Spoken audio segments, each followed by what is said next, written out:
We have historical injustices and oppression. War, displacement and injustice are all features of our collective history and shape the world around us today. Colonialism and the deliberate exploitation and underdevelopment of many countries across the global south have created ample conditions for war and mass displacement. Displacement in the current context is actually directly related to the ravages of colonialism, largely by European countries, which left many of the countries where people now flee, countries are now fleeing, robbed of their resources and indeed their people.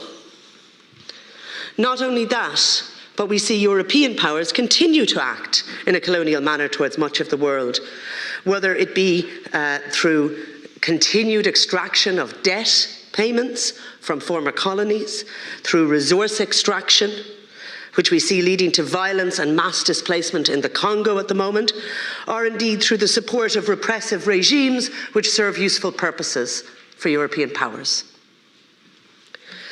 Looking at all of these drivers of migration, we need to be very serious and very honest about the fact that our policies in the global north are making and continuing to make and choosing to make much of the world unlivable.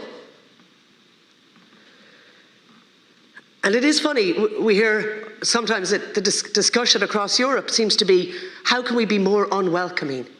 Is the problem that we're so welcoming, we're far too welcoming? Is there ways we could make it a more miserable, an awful experience? Could we have a higher death toll in the Mediterranean? Could we have more of your family separated? Could we put you into a more miserable and painful and brutal situation of detention? And would that put you off? But the fact is, if the choice is between unwelcoming and unlivable, people will continue to travel. And the question and moral question for us will be how we treat them. The climate emergency is leading to displacement, famine and death. Lancet Planetary Health tells us that the global north was responsible for 92% of global emissions. That's 29% from the EU since 1850 to date. Whereas Malawi and other countries in the global south, in Malawi, for example, each person is producing 0.11 tonnes of carbon emissions, compared with 8 tonnes for every person in Ireland. The responsibility for the climate crisis is unequal, but so are the effects. Vulnerable groups, Indigenous peoples, women, children, the elderly and rural communities, who we hear such concern about here in Ireland, rural communities across the world, are at the front line of the climate crisis, with 36 million people right now across the Horn of Africa experiencing food insecurity because of extended droughts caused by the literal burning of our planet.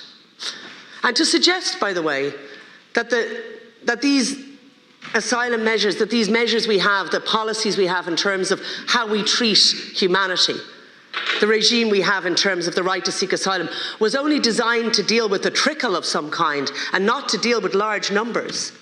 Surely have we completely forgotten our own famine? What should they have said in America or in Liverpool then? Sorry, we were only imagining a few people might migrate. We're sorry that thousands and millions of you are starving. Perhaps, indeed, those policies didn't imagine such large numbers because they didn't imagine the level of cruelty that could be imposed on whole populations across the world by others.